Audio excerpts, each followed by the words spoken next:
Hi friends, welcome మన ఉమ్మడి వంటల ఛానల్కి. ఈరోజు నేను చూపించబోయే రెసిపీ దొండకాయ పచ్చడి. దొండకాయను బాగా శుభ్రంగా కడుక్కొని ఇట్లా చిన్న చిన్న పీసెస్గా కట్ చేసుకోవాలి.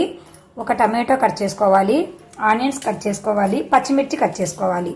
స్టవ్ పైన బాండి పెట్టుకొని ఒక పెద్ద స్పూన్ ఆయిల్ వేసుకున్నాను. ఇందులోనే ఈ దొండకాయ ముక్కలన్నీ వేసి, టమాటా ముక్కలు, పచ్చిమిర్చి ముక్కలు అన్నీ వేసి మగ్గించుకోవాలి.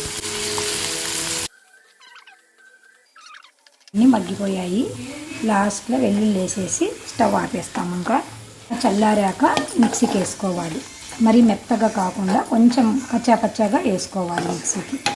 ఇలా అన్ని ముక్కలు కలిపి మిక్సీ జార్లో వేసుకొని తగినంత ఉప్పు, జీలకర్ర వేసి మిక్సీకి పట్టుకోవాలి.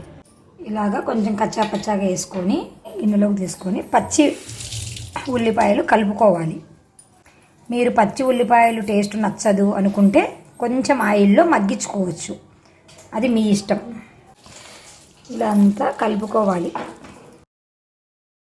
స్టవ్ పైన బాండి పెట్టుకొని కొద్దిగా ఆయిల్ వేసుకొని, ఇందాక దొండకాయలు వేయించిన బాండినే ఇది, ఇందులోనే పోపు వేసుకోవాలి. ఆవాలు, జీలకర్ర, మినప్పప్పు, శనగలు కూడా వేసుకోవచ్చు, అది మన ఇష్టం. కరివేపాకు వేసుకోవాలి. ఈ పోపు వేసుకోవాలి. ఒక మారు అంతా కలుపుకోవాలి. పోపు వేసాక చాలా టేస్టీగా ఉంటుంది. మీరు కూడా తప్పకుండా ట్రై చేసి మీకు ఎలా వచ్చిందో మాకు కామెంట్ రూపంలో తెలియచేయండి ఫ్రెండ్స్. దొండకాయ బదులు బీరకాయ కానీ గోరుచిక్కులు కానీ వేసుకోవాలి. Same process. Bye bye friends.